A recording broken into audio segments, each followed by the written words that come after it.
Hello everyone, transparent alphabet boxes ఎలా చేయాలో ఈ వీడియోలో చూపిస్తానండి. ఇది నేమింగ్ సెరమనీకి, బర్త్డే పార్టీస్కి, దేనికైనా మనం డెకరేషన్కి యూస్ చేసుకోవచ్చు. థిక్ కార్డ్బోర్డ్ షీట్ తీసుకోండి. దాంతోపాటు scale, marker, transparent sheet, glue gun, scissors. A4 షీట్లో మనకి ఏ ఆల్ఫాబెట్స్ కావాలో అవి ఇలా టైప్ చేసి పెద్దగా వచ్చేలాగా, అంటే బాక్స్లో మనకి బాక్స్ సైజ్కి సరిపోయేలాగా ప్రింట్ చేసుకోవాలి. కార్డ్బోర్డ్ ఎలా కట్ చేసుకోవాలో మెజర్మెంట్స్ చెప్తానండి. ఫస్ట్ పొడుగు 11.5 ఇంచెస్ తీసుకున్నాను అండ్ విడ్త్ వచ్చి 2.5 ఇంచెస్. ఇలా మనం 12 కార్డ్బోర్డ్ షీట్స్ సేమ్ ఇదే మెజర్మెంట్లో తీసుకోవాలి. నేను స్క్రీన్ పైన ఇస్తాను మెజర్మెంట్స్ ఎలా తీసుకున్నాను అనేది. థిక్నెస్ ఉన్న పేపర్ షీట్తో కూడా చేసుకోవచ్చు. కార్డ్బోర్డ్ అయితే ఏంటంటే మనకి స్టిఫ్గా ఉంటుంది బాక్స్. ఇందులో బెలూన్స్, లైట్స్ అవి పెట్టుకున్నా కూడా ఫోల్డ్ అవ్వకుండా ఉంటుంది. సో అందుకని కార్డ్బోర్డ్ తీసుకోవడానికి అయితే ట్రై చేయండి.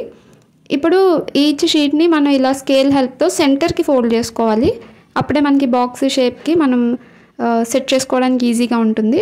ఇలా 12 కార్డ్బోర్డ్ షీట్స్ ఒకటే సైజులో కట్ చేసుకోవాలి, ఒకేలాగా ఫోల్డ్ చేసుకొని రెడీగా పెట్టుకోవాలి. ఇప్పుడు నేను అరేంజ్ చేశాను చూసారా, ఇలా అరేంజ్ చేసుకొని ఈ 4 ఫోల్డింగ్స్ని మనం అటాచ్ చేయాలి. గ్లూ గన్తో అయితే ఈజీగా అటాచ్ అయిపోతుందండి. Glue gun first power on చేసుకొని హీట్లో పెట్టిన తర్వాతే అటాచ్ చేసుకోండి, అప్పుడైతే ఈజీగా అవుతుంది. పిల్లలకి హ్యాండిల్ చేసినప్పుడు అయితే కొంచెం దూరంగానే ఉంచండి. టిప్ అది టచ్ అయినప్పుడు చాలా వేడిగా ఉంటుంది, గ్లూ హీట్ అవుతుంది కదా. సో పిల్లలకి ఇవ్వడానికి అయితే ప్రిఫర్ చేయకండి. ఇలాంటివి చేస్తున్నప్పుడు కొంచెం పెద్దవాళ్ళ దగ్గర ఉండి చేయించాలి. ఫస్ట్ 4 కార్డ్బోర్డ్ ఫోల్డింగ్స్తో ఇలా బేస్ రెడీ చేసుకోవాలండి. ఈ గ్లూ గన్ దీనికి అటాచ్ అవ్వడానికి ఒక్కొక్క ఫోల్డింగ్ దగ్గర ఆల్మోస్ట్ 1 మినిట్ కన్నా ఎక్కువే టైం పడుతుంది. సో ఇది కొంచెం టఫ్ పార్టే. కానీ కార్డ్బోర్డ్ కాకుండా వేరే పేపర్ మెటీరియల్ లాంటివి తీసుకుంటే మనకి ఇంత స్టిఫ్నెస్ అయితే రాదు. సో ఇక్కడ బేస్ అయితే రెడీ అయిపోయిందండి ఫస్ట్ది. ఇప్పుడు దీనికి అటాచ్మెంట్ ఎలా చేయాలనేది నేను ఇక్కడ అరేంజ్ చేసి చూపిస్తాను. ఈ కార్డ్బోర్డ్కి మీరు మొత్తం కంప్లీట్ అయిపోయిన తర్వాత గ్లిట్టర్ కానీ లేదంటే పెయింట్ కానీ చేసి ఇంకా షైనింగ్గా రెడీ చేసుకోవచ్చు.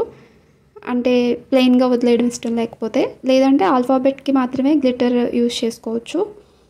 ఇక్కడ నేను అరేంజ్ చేశాను కదండి, ఇప్పుడు ఇలా అటాచ్ చేయాలి. ఫస్ట్ బేస్ అయిపోయిన తర్వాత నెక్స్ట్ 4 కార్డ్బోర్డ్ ఇలా అరేంజ్ చేసుకోవాలి. ఈ కొంచెం ఇక్కడ మనకి ఈ కార్డ్బోర్డ్ అటాచ్ చేసినప్పుడే కొంచెం టైం పడుతుంది అంతే. రిమైనింగ్ మనం అన్నీ రెడీగా ఉంటే ఆల్మోస్ట్ ఒక హాఫ్ అన్ అవర్కి 1 బాక్స్ అయితే రెడీ చేసుకోవచ్చు.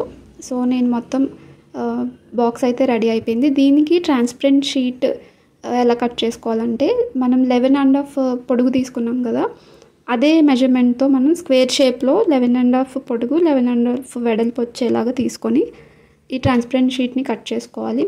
ట్రాన్స్పరెంట్ షీట్ని ఒక సైడ్ అటాచ్ చేయకుండా వదిలేస్తే మనం పైనుంచి బెలూన్స్ అవి వేసుకొని లైటింగ్ అది పెట్టుకోవడానికి ఈజీగా ఉంటుంది.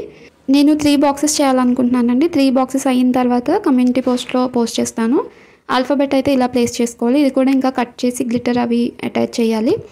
సో ఫైనల్గా ఇదైతే బాక్స్ ఎలా తయారు చేసుకోవాలి అనేది ఈ వీడియో.